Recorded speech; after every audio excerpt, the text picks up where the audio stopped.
ये आकाशवाणी गोरखपुर है। अब आप वेद प्रकाश पाठक से क्षेत्रीय समाचार सुनिए। मुख्यमंत्री योगी आदित्यनाथ ने पूर्णबंदी के कारण अन्य राज्यों में फंसे प्रवासी श्रमिकों को सुरक्षित प्रदेश वापस लाने के लिए समुचित व्यवस्था सुनिश्चित करने के अधिकारियों को निर्देश दिए हैं। लखनऊ में आज लॉकडाउन व्यवस्था की समीक्षा करते हुए मुख्यमंत्री ने कहा कि इस बात का विशेष ध्यान रखा जाना चाहिए कि वापसी के दौरान श्रमिकों को कोई असुविधा न हो। मुख्यमंत्री ने प्रदेश लौटने वाले सभी कामगारों के स्वास्थ्य की जांच करने के भी निर्देश दिए हैं। उन्होंने कहा कि जांच के बाद श्रमिकों को खाद्यान्न और भरण पोषण भत्ता देकर उनके घरों तक भेजा जाए।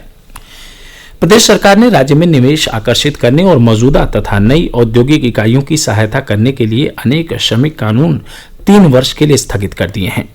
राज्य सरकार ने जापानी कंपनियों से निवेश हासिल करने के लिए जापानी हेल्प डेस्क स्थापित करने और उन्हें उत्तर प्रदेश में व्यापार शुरू करने में मदद करने का भी फैसला किया है।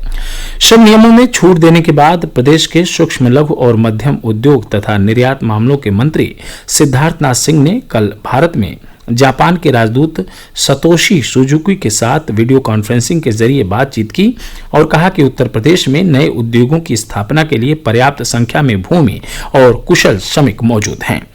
उन्होंने कहा कि जापान के उद्यमियों की मदद के लिए प्रदेश में जापान हेल्प डेस्क की स्थापना की जाएगी। श्री सुजुकी ने electronics, food processing, industrial park, medical उपकरण और ऑटोमोबाइल के क्षेत्र में विशेष रुचि जाहिर की और कहा कि जापान की सरकार ने चीन से अपना व्यवसाय दूसरी जगह स्थापित करने की इच्छुक कंपनियों की मदद के लिए $2 बिलियन से अधिक की राशि की मदद करने का फैसला किया है।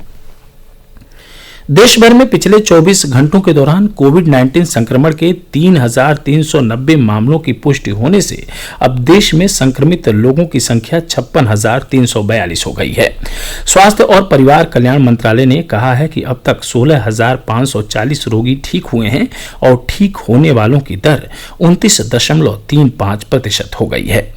कल 130 लोगों की मौत हो जाने के साथ ही देश में इस वायरस से मरने वालों की संख्या बढ़कर 1,886 हो गई है।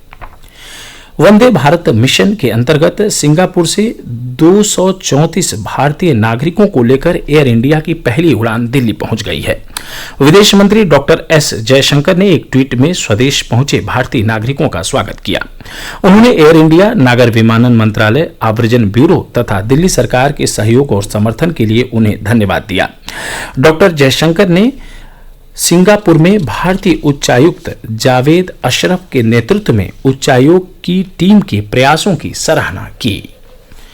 दूसरे राज्यों से प्रवासी कामगारों को लेकर श्रमिक विशेष रेलगाड़ियां प्रदेश में पहुंच रही हैं।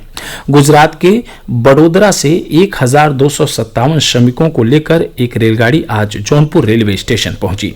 सभी श्रमिकों के स्वास्थ्य की जांच की गई और विशेष बसों द्वारा उनके गृह जनपद भेज दिया गया। उधर पंजाब के जालंधर से 1,188 श्रमिकों को लेकर एक विशेष ट्रेन आज अयोध्या पहुंची।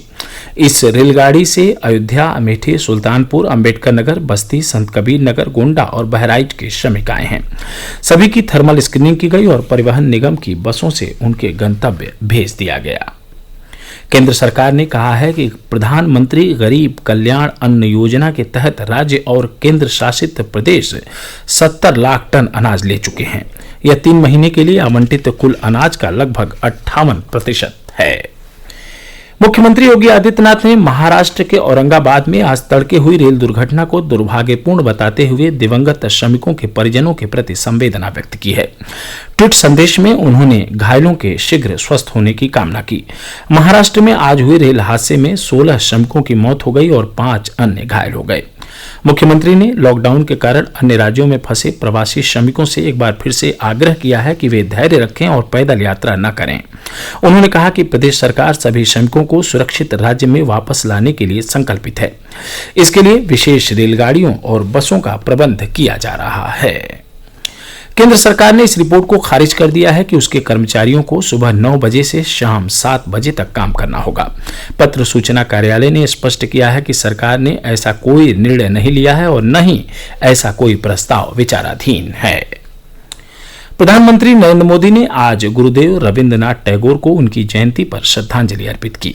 अपने ट्वीट में प्रधानमंत्री ने कहा है कि प्रतिभा के धनी गुरुदेव ने भारत के स्वतंत्रता आंदोलन में महत्वपूर्ण योगदान दिया।